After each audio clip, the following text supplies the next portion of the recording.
जब गुलिस्तान को लहू की जरूरत पड़ी,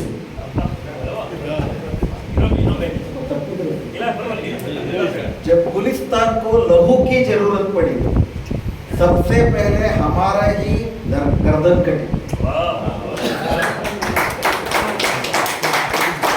जब गुलिस्तान को लहू की जरूरत पड़ी, सबसे पहले हमारा ही गर्दन कटी।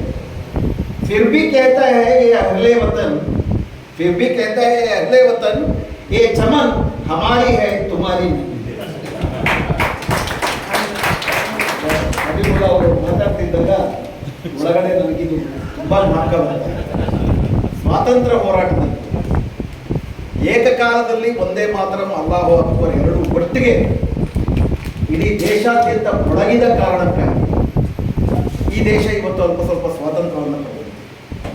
1857ರ ಭಾರತದ ಸ್ವಾತಂತ್ರ್ಯ ಸಂಗ್ರಾಮದಲ್ಲಿ ಹಿಂದೂಗಳು ಮುಸ್ಲಿಮರು ಹೆಗಲಿಗೆ ಹೆಗಲಾಗಿ ಕೊರಳಿಗೆ ಕೊರಳಾಗಿ ಹೋರಾಟ ಮಾಡಿದ್ದಕ್ಕಾಗಿ ಬ್ರಿಟಿಷರಿಗೆ ಇನ್ನು ನಾವಿಲ್ಲಿ ಅಧಿಪತ್ಯ ಮಾಡಬೇಕು ಅಂತಂದ್ರೆ ಹಿಂದೂ ಮುಸ್ಲಿಂ ಐಕ್ಯತೆಯನ್ನ ಹೆಂಗಾದ್ರೂ ಹೊಡಿಬೇಕು ಅಂತ ತಂತ್ರಗಳನ್ನು ಮಾಡಿದ್ರು. ಅದರ ಮುಂದುವರಿಕೆಯ ಭಾಗ ಇದೆಲ್ಲವೂ ಕೂಡ. ಸ್ನೇಹಿತರು, ವೇದಿಕೆ ಮೇಲಿರುವ ಮಿತ್ರರಾದಂಥ ಹಬೀಬುಲ್ಲಾ ಅವರೇ, ಜನಾಬ್ ಮದನಿ ಅವರೇ, ವೇದಿಕೆ ಮೇಲಿರುವ ಇತರ ಎಲ್ಲ ಗಣ್ಯರೇ ಮತ್ತು ವೆಲ್ಫೇರ್ ಪಾರ್ಟಿಯ ಎಲ್ಲ ಬಂಧುಗಳು, ತುಂಬಾ ಮುಖ್ಯವಾದಂಥ ಒಂದು ಸಭೆಯನ್ನ ನೀವಿಲ್ಲಿ ಮಾಡ್ತಾ ಇದ್ದೀರಿ. ಇಂಥ ಸಾವಿರಾರು ಸಭೆಗಳು ಆಗುವ ಅಗತ್ಯ ಇದೆ. ನನಗೆ 2019 ಬರ್ತಾ ಇದೆ. 2019 ಅಕ್ಟೋಬರ್ನಲ್ಲಿ ಮಂಗಳೂರಿನಲ್ಲಿ ನನ್ನ ಸಭೆ ಕರೆದು ಆಗಿನ್ನೂ CAA ಒಂದು ಆಕ್ಟ್ ಆಗಿ ನಮ್ಮ ಮಸೂದೆಯಾಗಿತ್ತು, ಆಕ್ಟ್ ಆಗ್ಲಿಕ್ಕಿತ್ತು. ಒಂದು ಸಣ್ಣ ಸಭೆ ಮಂಗಳೂರಲ್ಲಾಯಿತು. ಅದಾದ ನಂತರದಲ್ಲಿ ಕರ್ನಾಟಕವು ಒಳಗೊಂಡಂತೆ ಇಡೀ ಭಾರತದಾದ್ಯಂತ ಒಂದು ದೊಡ್ಡ ಸಮುದ್ರದ ಪ್ರವಾಹದಲ್ಲಿ ಮೊದಲು ಮುಸ್ಲಿಮರು, ಅದಾದ್ಮೇಲೆ ದಲಿತರು, ಮಹಿಳೆಯರು, ನಾನೇ ಏನಿಲ್ಲ ಅಂದರೂ 150 ಸಭೆಗಳು ಕರ್ನಾಟಕದ ಆಚೆ. ಇನ್ಫ್ಯಾಕ್ಟ್ ಕೋವಿಡ್ ಬಂದಿರಲಿಲ್ಲ ಅಂತಂದ್ರೆ ಅವರ ನಾವು ತೇಲ್ಬೋದು ಅಂತ ಬೃಹತ್ತಾದಂಥ ಒಂದು ಹೋರಾಟ ಆಗಿದೆ. ಎಲ್ಲಕ್ಕಿಂತ ಮುಖ್ಯವಾಗಿ ಯಾವ ರೀತಿ CAA, NPR, NRC ಕೇವಲ ಮುಸ್ಲಿಮರಿಗೆ ಸಂಬಂಧಪಟ್ಟ ವಿಷಯ ಅಲ್ಲವೋ, ವಕ್ಫ್ ಮೇಲೆ ಏನು ದಾಳಿ ನಡೀತಿದೆ ಅದು ಕೇವಲ ಮುಸ್ಲಿಮರ ಮೇಲೆ ಆಗ್ತಿರೋ ದಾಳಿಯ ವಿಷಯ ಅಲ್ಲವೇ ಅಲ್ಲ. ವಕ್ಫ್ ಮೇಲೆ ನಡೀತಿರೋ ದಾಳಿ ಈ ದೇಶದ ಸಂವಿಧಾನದ ಮೇಲೆ ನಡೀತಿರೋ ದಾಳಿ. ಸಂವಿಧಾನ ಈ ದೇಶದ ನಾಗರಿಕರಿಗೆ ಕೊಟ್ಟಿರುವ ಹಕ್ಕುಗಳ ಮೇಲೆ ಆಗ್ತಿರೋ ದಾಳಿ. ಇದನ್ನ ನಾವು ಇತರ ಸಮುದಾಯಗಳೆಲ್ಲರಿಗೂ ಕೂಡ ಪ್ರಗತಿಪರ ಜೊತೆ ಇದನ್ನ ಮಾತಾಡಬೇಕಾಗಿದೆ. ಅತ್ಯಂತ ಹಲವಾರು ಪೂರ್ವಾಗ್ರಹಗಳನ್ನ, ಸುಳ್ಳುಗಳನ್ನ ಬಿಟ್ಟು ನನಗೆ ಇವತ್ತಿನ ಸಭೆಯಲ್ಲೂ ಕೂಡ ಇತರ ಸಮುದಾಯಗಳ, ಇತರ ಸಂಘಟನೆಗಳ ಎಲ್ಲರೂ ಕೂಡ ಬಂದಿದ್ದೇವೆ. ಇದು ಚೆನ್ನಾಗಿ ಸಮಾಲೋಚನಾ ಸಭೆಗಳನ್ನ ಮಾಡಬೇಕು. ವಕ್ಫ್ ಅಂದ್ರೆ ಏನು ಅನ್ನೋದ್ರಿಂದ ಮೊದಲು ಈ ವಕ್ಫ್ ಆಕ್ಟ್ ನಲ್ಲಿ ಏನ್ ಮಾಡ್ತಿದ್ದಾರೆ ಮತ್ತು ಅದು ಹೆಂಗೆ ಇತರ ಧರ್ಮೀಯರಿಗೂ ಕೂಡ ತುಂಬಾ ದೊಡ್ಡ ಅಪಾಯಕಾರಿದೆ ಅನ್ನೋದನ್ನ ನಾವು ದೊಡ್ಡ ಗಂಟಲಿನಲ್ಲಿ ಹೇಳುವ ಅಗತ್ಯ ಇದೆ. ಯಾಕಂದ್ರೆ ಅವರು ಕ್ಯಾಂಪೇನ್ ಶುರು ಮಾಡಿದ್ದಾರೆ. ಅವರಾಗಲೇ ವಕ್ಫ್ ಆಕ್ಟ್ ನ ಸತ್ಪರಿಣಾಮಗಳೇನಾಗುತ್ತೆ ಅನ್ನೋದಕ್ಕೆ ಕ್ಯಾಂಪೇನ್ ಶುರು ಮಾಡಿದ್ದಾರೆ. ಅಂಬೇಡ್ಕರ್ RSS ನ ಸದಸ್ಯ ಅಂತ ಕ್ಯಾಂಪೇನ್ ಶುರು ಮಾಡಿದ್ದಾರೆ. ಸದಸ್ಯ ಅಂತ ಬಂದಿದ್ರು ನಮ್ಮ ಸಂಘಕ್ಕೆ. ನಮ್ಮನ್ನು ಕಂಡ್ರೆ ಸಿಕ್ಕಾಪಟ್ಟೆ ಹೇಳ್ತಿದ್ರು ಸುಳ್ಳು.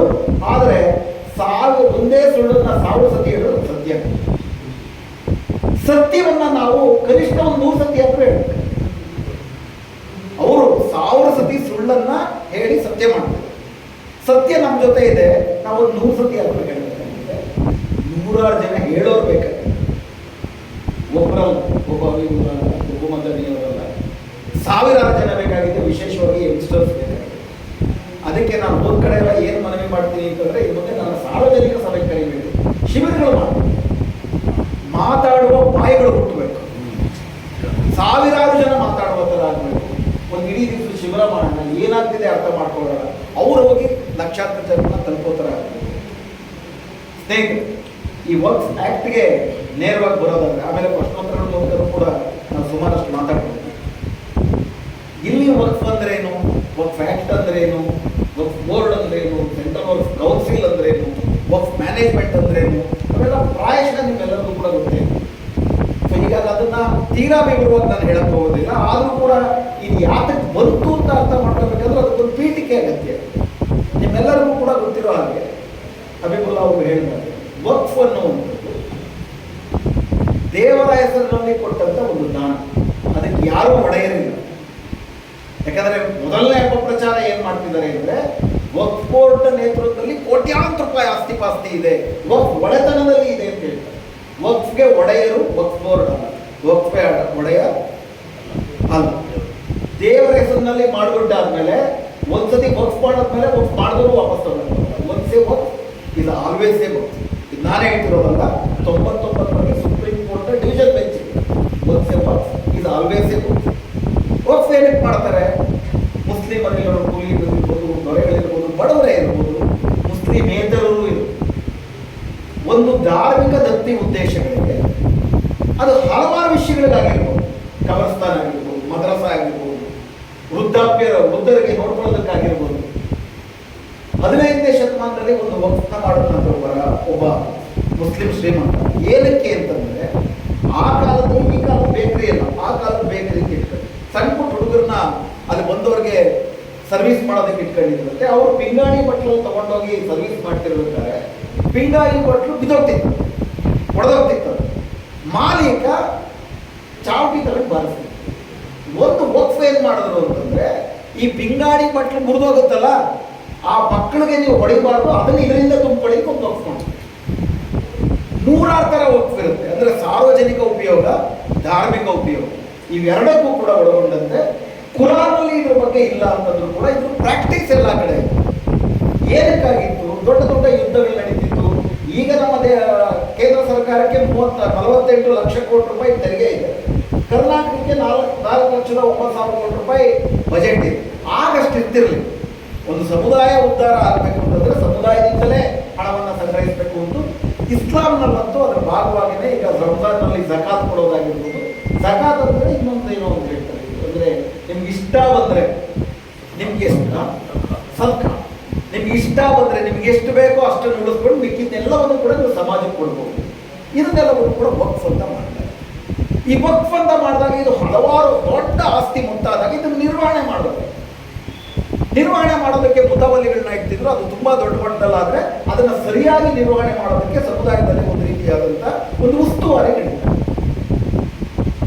1857ರಲ್ಲಿ ಭಾರತದ ಪ್ರಥಮ ಸ್ವತಂತ್ರ ಸಂಗ್ರಾಮ ಆದ್ಮೇಲೆ ಬ್ರಿಟಿಷರು ಕಲಿತಂತ ಮೊದಲನೇ ಪಾಠ ಏನಂದ್ರೆ, ಈ ದೇಶದ ಹಿಂದೂಗಳ ಮುಸ್ಲಿಮರ ಧಾರ್ಮಿಕ ವಿಚಾರಕ್ಕೆ ಕೈ ಹಾಕಬಾರ್ದು, ಅದನ್ನು ಅವರವ್ರಿಗೆ ಬಿಟ್ಬಿಡಬೇಕು. ದೇವಸ್ಥಾನಗಳ ಜಗಳ ಇರಲಿ, ಮಸೀದಿಗಳ ಜಗಳ ಇರಲಿ, ನಾವು ಅದರ ಕೈ ಹಾಕಿದ್ರೆ ಈ ಜನ ನಮ್ಮ ವಿರುದ್ಧ ತಿರುಗಿ ಬೀಳ್ತಾರೆ. 1857 ಆದ್ಮೇಲೆ ಅವ್ರೇನ್ ಮಾಡಿದ್ರು, ಹಿಂದೂಗಳ ಧಾರ್ಮಿಕ ವ್ಯವಹಾರ ಎಲ್ಲ ಬ್ರಾಹ್ಮಣರು ಕೊಟ್ಟರು. ಹಿಂದೂ ಅಂದ್ರೆ ಬ್ರಾಹ್ಮಣ ಅಲ್ಲ, ಇನ್ಫ್ಯಾಕ್ಟ್ ಬ್ರಾಹ್ಮಣರು ತಮ್ಮಂತಾವು ಹಿಂದೂಗಳು ಕರ್ಕತಾನೆ ಇರಲಿ, ತಮ್ಮಂತಾವು ಹಿಂದೂ ಕರ್ಕತಾನೆ ಇರಲಿಲ್ಲ. ನಿಮಗೆ ಬಾಬಾ ಬುಡನ್ ದರ್ಗಾ ಒಂದು ಉದಾಹರಣೆ ಕೊಡ್ಬೇಕು. ಬಾಬಾ ಬುಡನ್ ದರ್ಗಾ ನಿಮಗೆ ಗೊತ್ತಲ್ಲ, ಅದಕ್ಕೆ ಕಾಂಗ್ರೆಸ್ ಸರ್ಕಾರ ತುಂಬಾ ದೊಡ್ಡ ಮೋಸ ಮಾಡಿದೆ. ಬಾಬಾ ಬುಡನ್ ದರ್ಗಾದಲ್ಲಿ ನಮಗೆ ಅಲ್ಲಿ ಸಿಕ್ಕಾಪಟ್ಟೆ, ಕಡೂರಿಗೆ ಟ್ರೈನ್ ಆದ್ಮೇಲೆ ಸಿಕ್ಕಾಪಟ್ಟೆ ಜನ ಬರ್ತಿದ್ದಾರೆ, ನಮಗೆ ಅವ್ರನ್ನ ನಿಭಾಯಿಸಕ್ಕಾಗ್ತಿಲ್ಲ, ಗಂಧದ ಮರ ಮಾಡ್ಕೊಳ್ಳೋಕೆ ಅವಕಾಶ ಕೊಡಿ ಅಂತ ಹೇಳ್ಬಿಟ್ಟು ಮಹಾರಾಜರು ಮನವಿ ಮಾಡ್ತಾರೆ. ಮಹಾರಾಜ ಗಂಧದ ಮರ ಅರಸರಿಗೆ ಸಂಬಂಧಪಟ್ಟಿದ್ದು, ನಿಮ್ಮ ಒಂದು ಕೆಲಸ ಮಾಡ್ತೀವಿ, ಎಷ್ಟು ಜನ ಬರ್ತಾರೆ ಅಂತ ಒಂದು ಪಟ್ಟಿ ಕೊಡಿ, ಪ್ರತಿ ತಿಂಗಳು ನಿಮ್ಗೊಂದಷ್ಟು ಮಾಸಾಶನ ಕೊಡ್ತೀವಿ. 1905 ಒಂದು ಪಟ್ಟಿ ಮಾಡ್ತಾರೆ. ಬಾಬಾ ಬುಡನ್ ದರ್ಗಾಕ್ಕೆ 1905 ಎಷ್ಟು ಜನ ಬಂದರು? 8,000 ಜನ ಬಂದರು. 8,000ರಲ್ಲಿ 80 ಜನ ಬ್ರಾಹ್ಮಣರು, 150 ಜನ ಹಿಂದೂಗಳು, 200 ಜನ ಲಿಂಗವಂತರು, 7,500 ಜನ ಮುಸ್ಲಿಮರು, 800 ಫಕೀರರು ಅಂತ ಮಾಡ್ತಾರೆ ಪಟ್ಟಿ. ಹಿಂದೂಗಳು ಬೇರೆ, ಬ್ರಾಹ್ಮಣರು ಬೇರೆ.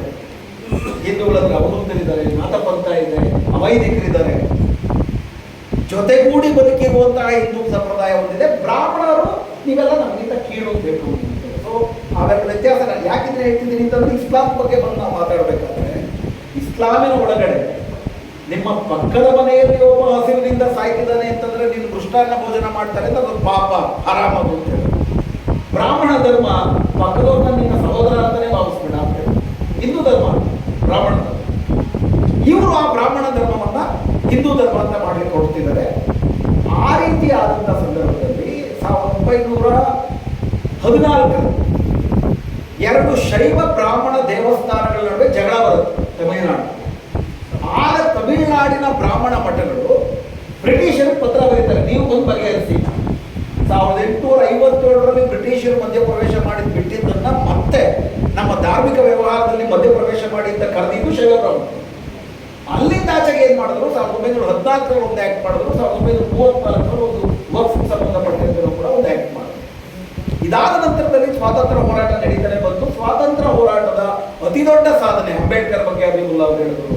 ಅಂಬೇಡ್ಕರ್ ಅವರ ಶ್ರಮದೊಂದಿಗೆ ನಮ್ಮ ಭಾರತ ಒಂದು ದೊಡ್ಡ ಕ್ರಾಂತಿಯನ್ನ ಮಾಡಿತು. 1950ರ ಜನವರಿ 26 ಒಂದು ದೊಡ್ಡ ಕ್ರಾಂತಿ. ಏನು ಕ್ರಾಂತಿ? ಅದರ ತನಕ ಈ ದೇಶ ನಡ್ಕೊಂಡು ಬಂದಿದ್ದೆ ಇಬ್ಬರು ಸರಿ ಸಮಾನರಲ್ಲ, ಒಬ್ಬರು ಮೇಲೆ ಒಬ್ಬರು ಕೆಳಗೆ, ಗಂಡಾಗ್ಲಿ ಹೆಣ್ಣಾಗ್ಲಿ, ದಲಿತ ಆಗ್ಲಿ, ಬ್ರಾಹ್ಮಣ ಆಗ್ಲಿ, ಹಿಂದೂ ಆಗ್ಲಿ, ಮುಸ್ಲಿಂ ಆಗ್ಲಿ, ಈ ದೇಶದಲ್ಲಿ ಹುಟ್ಟಿದ ಮೇಲೆ ಎಲ್ಲರೂ ಕೂಡ ಸರಿ ಸಮಾನರು. ಮತ್ತು ಒಂದು ಸರ್ಕಾರ ಹಿಂದೂ ಮುಸ್ಲಿಂ ಅಂತ ಭೇದ ಭಾವ ಮಾಡೋಂಗಿಲ್ಲ, ದಲಿತ ಬ್ರಾಹ್ಮಣ ಅಂತ ಭೇದ ಭಾವ ಮಾಡೋಂಗಿಲ್ಲ, ಗಂಡು ಹೆಣ್ಣು ಅಂತ ಭೇದ ಭಾವ ಮಾಡೋಂಗಿಲ್ಲ. ಈ ತರ ಸಮಾನತೆಯನ್ನ ಆಧರಿಸಿದಂತ ಒಂದು ಸಂವಿಧಾನ ಜಾರಿ. ಈ ಸಂವಿಧಾನದಲ್ಲಿ ಕೆಲವು ತುಂಬಾ ಮುಖ್ಯವಾದಂತಹ ಹಕ್ಕುಗಳನ್ನು ಕೊಡಲಾಗಿದೆ. ಒಂದು ಮೂಲಭೂತ ಹಕ್ಕುಗಳು, ಇನ್ನೊಂದು ಕಾನೂನು ಪ್ರಕಾರ ಹಕ್ಕುಗಳು. ಮೂಲಭೂತ ಹಕ್ಕುಗಳು, ನಾನು ಈ ದೇಶದಲ್ಲಿ ಹುಟ್ಟಿದ ತಕ್ಷಣ ನನಗೆ ದಕ್ಕತ್ತು. ನಾನು ಹಿಂದೂ ಮುಸ್ಲಿಂ ಗಂಡು ಹೆಣ್ಣು ಜಾತಿ ಯಾವುದಾದ್ರೂ ಆಗಿರ್ಬೋದು, ಈ ದೇಶದಲ್ಲಿ ಹುಟ್ಟಿದ ತಕ್ಷಣ ಕೆಲವು ನನಗೆ ಮೂಲಭೂತ ಹಕ್ಕುಗಳಿದ್ದಾವೆ.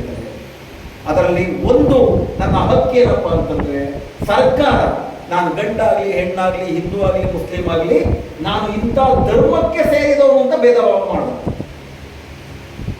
ಈಕ್ವಲ್ ಪ್ರೊಟೆಕ್ಷನ್ ಬಿಫೋರ್ ಲಾ, ಕಾನೂನಿನ ಮುಂದೆ ಎಲ್ಲರೂ ಸಮಾನರು.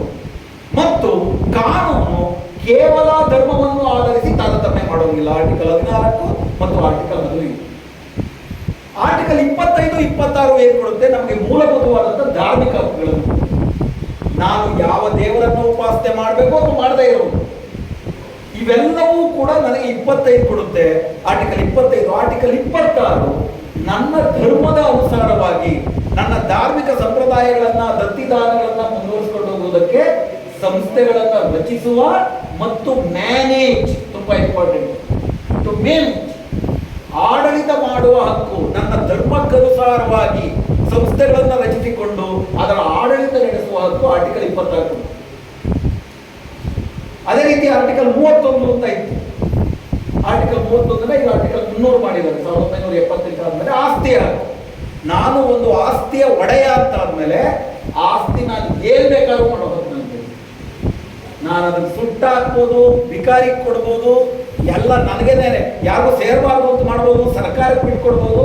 ಒಬ್ಬ ಆಸ್ತಿಯ ಒಡೆಯ ಅಂತ ನಾನು ಆದ್ಮೇಲೆ ಆಸ್ತಿಯನ್ನ ನಾನು ಏನ್ ಬೇಕಾದ್ರೂ ಮಾಡುವ ಹಕ್ಕು ನನಗೆ ಕೊಡುತ್ತೆ ಆರ್ಟಿಕಲ್ 300.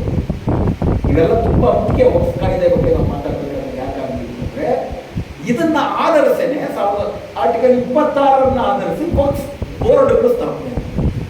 ಲಕ್ಷಾಂತರ ರೂಪಾಯಿ ಮೌಲ್ಯದ ವಕ್ಫ್ಗಳು ಏರ್ಪಟ್ಟಾಗ ಅದರ ನಿರ್ವಹಣೆಗೆ, ಅದರ ಧಾರ್ಮಿಕ ನಿರ್ವಹಣೆಯನ್ನ ಆಯಾ ಸಂಸ್ಥೆಗಳು ಮಾಡಿಕೊಳ್ಳುತ್ತೆ. ಆದರೆ ಅದರಲ್ಲಿರೋ ಸೆಕ್ಯುಲರ್ ಆಸ್ಪೆಕ್ಟ್ಗಳಿವೆ.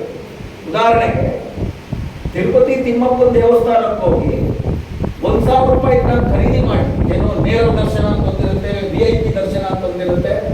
VIP ದರ್ಶನ ಖರೀದಿ ಮಾಡಿ ದರ್ಶನ ಮಾಡೋದು ನನ್ನ ಹಕ್ಕು. ಆದ್ರೆ ಬಂದಿದ್ದಂತ 10,000 ರೂಪಾಯಿನ ಹೆಂಗ್ ಖರ್ಚು ಮಾಡ್ತಾರೆ ಅನ್ನೋದಕ್ಕೊಂದು ಕಾನೂನು ಮಾಡಬಹುದು ಸರ್ಕಾರ. ನೀವು ಅದರಲ್ಲಿ ಯಾತ್ರಾರ್ಥಿಗಳಿಗೆ ಅನುಕೂಲ ಮಾಡಿಕೊಡ್ಬೇಕು, ಪೂಜಾರಿನೇ ಎಲ್ಲ ತಗೊಂಡು ಹೋಗ್ಬಿಡಬಾರ್ದು. ಈ ತರ ಅದರ ಸೆಕ್ಯುಲರ್ ಹಣ, ದೇವರಿಗೆ ನೀವು ದರ್ಶನ ಮಾಡೋದು ನಿಮ್ಮ ಹಕ್ಕು. ಆದ್ರೆ ಬಂದ ದುಡ್ಡನ್ನ ಭಕ್ತಾದಿಗಳಿಗೆ ಅನುಕೂಲಕರವಾಗಿ ಯಾರು ಕೂಡ ಭ್ರಷ್ಟಾಚಾರ ಮಾಡದಂತೆ ಅದನ್ನ ನಿರ್ವಹಣೆ, ಅದ್ರ ಮೇಲೆ ಕಾನೂನು ಮಾಡೋದು ಸರ್ಕಾರ. ಆರ್ಟಿಕಲ್ 26 ಇವೆರಡು ಇದೆ. ಹೀಗಾಗಿ ಅದರ ಭಾಗವಾಗಿ 1954ರಲ್ಲಿ ಬೋರ್ಡ್ ಅಂತ ಸ್ಥಾಪನೆ ಆಯಿತು. 1972ರಲ್ಲಿ ಮತ್ತೆ ಕರ್ನಾಟಕ ರಾಜ್ಯದಲ್ಲಿ ಯಾವ್ಯಾವ ವಕ್ಫ್ ಆಸ್ತಿಗಳು ಅಂತ ಒಂದು ಪಟ್ಟಿ ಮಾಡೋದಕ್ಕೆ ಶುರು ಮಾಡಿದ್ರು. ಎಲ್ಲಕ್ಕಿಂತ ಮುಖ್ಯವಾಗಿ 1995 ಇಡೀ ದೇಶಾದ್ಯಂತ ಇರುವಂತಹ ಎಲ್ಲ ವಕ್ಫ್ಗಳನ್ನು ಕೂಡ ಸಮುದಾಯಕ್ಕೆ ಅನುಕೂಲವಾಗುವಂತಹ ರೀತಿಯಲ್ಲಿ ವಕ್ಫ್ ನಿರ್ವಹಣೆ ಮಾಡುವುದಕ್ಕೆ ಅನುಕೂಲ ಆಗಲಿ, ಅವರ ಧಾರ್ಮಿಕ ಹಕ್ಕುಗಳಿಗೆ ಮಧ್ಯಪ್ರವೇಶ ಮಾಡದಂತೆ ಅವರ ಹಕ್ಕುಗಳನ್ನ ಇನ್ನೊಂದಷ್ಟು ಹೆಚ್ಚು ಮಾಡುವ ರೀತಿಯಲ್ಲಿ 1995ರಲ್ಲಿ ವಕ್ಫ್ ಆಕ್ಟ್, ಪೇರೆಂಟ್ ಆಕ್ಟ್ ಅಂತ ಆ ಆಕ್ಟ್ ಅಂತ ಆಯ್ತು. ಅದರ ಪ್ರಕಾರ ವಕ್ಫ್ ಯಾರು ಮಾಡಬಹುದು? ವಕ್ಫ್ ಅಂದರೆ ಏನು? ದೇವರ ಹೆಸರಲ್ಲಿ ನಾನು ಬಿಟ್ಟುಕೊಡುವ ದಾನದತ್ತಿ ಯಾರು ಬೇಕಾದರೂ ವಕ್ಫ್ ಮಾಡಬಹುದು. ಇದು ತುಂಬಾ ಮುಖ್ಯ. ಈ ವಕ್ಫ್ ಆಕ್ಟ್ ನಲ್ಲಿ ಏನೇನು ತಿದ್ದುಪಡಿ ಮಾಡಿದರೆ ಅಂತ ಅರ್ಥ ಮಾಡ್ಕೊಳ್ಳೋಕೆ ಈಗ ನಾನು ಹೇಳ್ತಿರೋ 3-4 ಅಂಶಗಳು ತುಂಬಾ ಮುಖ್ಯ. 95ರ ಕಾಯ್ದೆಯ ಪ್ರಕಾರ ಯಾರು ಬೇಕಾದರೂ ವಕ್ಫ್ ಮಾಡಬಹುದು. ಹಿಂದೂ ಬೇಕಾದರೂ ಮಾಡಬಹುದು, ಮುಸ್ಲಿಂ ಬೇಕಾದರೂ ಮಾಡಬಹುದು. ಎರಡನೇದು ವಕ್ಫ್ ಬೈ ಯೂಸರ್ ಅಂತ. ನಾನು 800-900 ವರ್ಷಗಳ ಕೆಳಗೆ ಒಬ್ಬ ರಾಜ ಬಿಟ್ಕೊಟ್ಟ ಇನ್ನು ಮುಂದೆ ಈ ಜಮೀನೆಲ್ಲ ನೀನೇ ನೋಡ್ಕೊಂತ. ನಮ್ಮ ದೇಶದಲ್ಲಿ ದಾಖಲೀಕರಣ ಡಾಕ್ಯುಮೆಂಟೇಶನ್ ಶುರುವಾದದ್ದೇ ಬ್ರಿಟಿಷರು ಬಂದು.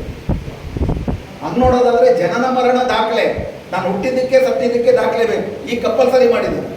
ಇವತ್ತಿಗೂ ಕೂಡ 30% ಜನನ ಮರಣ ದಾಖಲೆ ಆಗಲ್ಲ. India is very poor in documentation. ಯಾವಾಗ ನಾನು ಹೇಳ್ತಿರೋದು 2025. 8ನೇ ಶತಮಾನ, 12ನೇ ಶತಮಾನ, 15ನೇ ಶತಮಾನದಲ್ಲಿ 15th ಸೆಂಚುರಿನಲ್ಲಿ ಯಾರೋ ಒಬ್ಬ ವಕ್ಫ್ ಮಾಡ್ಕೊಂಡ್ರೆ ದಾಖಲೆಯಲ್ಲಿಂದ ಬರ್ತೇವೆ.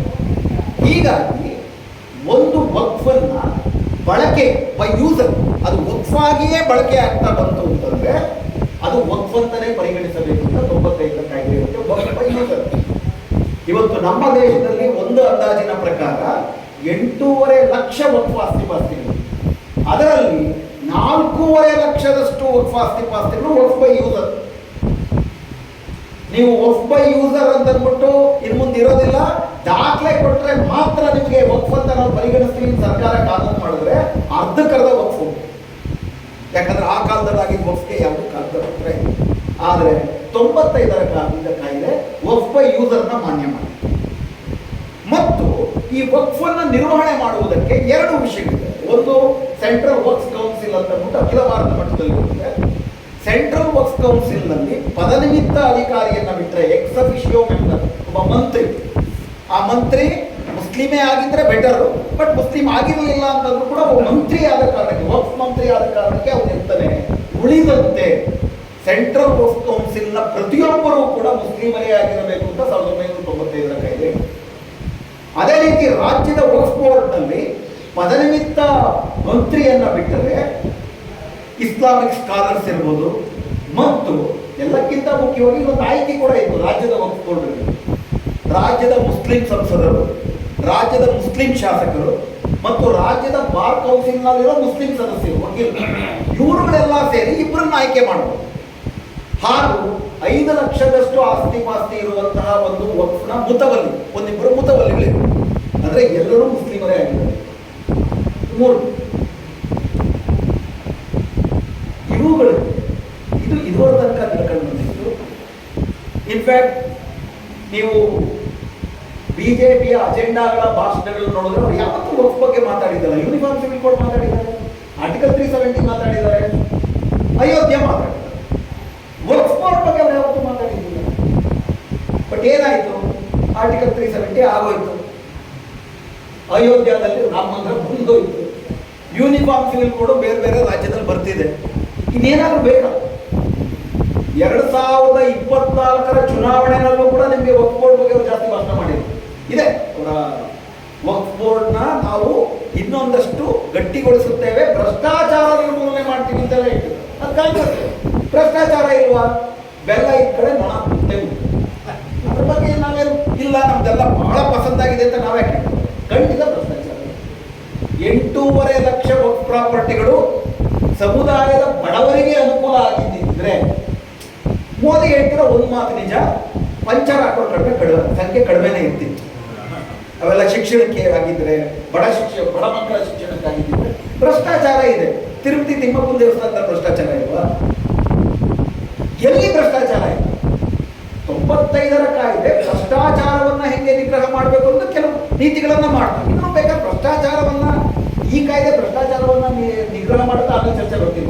ಇನ್ಫ್ಯಾಕ್ಟ್ ಭ್ರಷ್ಟಾಚಾರವನ್ನ ಇನ್ನೊಂದು ಸುಲಭಗೊಳಿಸ್ತೀವಿ ನಮ್ಮ ಪ್ರಕಾರ.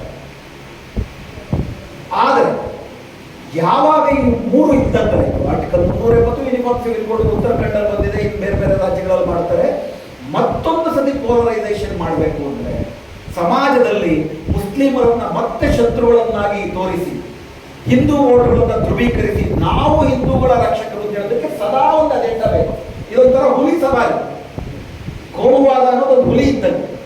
ಹುಲಿ ಸವಾರಿ ಮಾಡ್ತಿರೋರು ಹುಲಿಯಿಂದ ಕೆಳಗಿಳಿಯಕ್ಕಾಗಲ್ಲ, ಹುಲಿ ತಿಂದಾಕ್ಬಿಡುತ್ತೆ. ಸದಾ ಸವಾರಿ ಮಾಡ್ತಿರೋರು. ಸೊ ಒಂದಲ್ಲ ಒಂದು ಇಟ್ಕೊಂಡಿರ್ಬೇಕು. So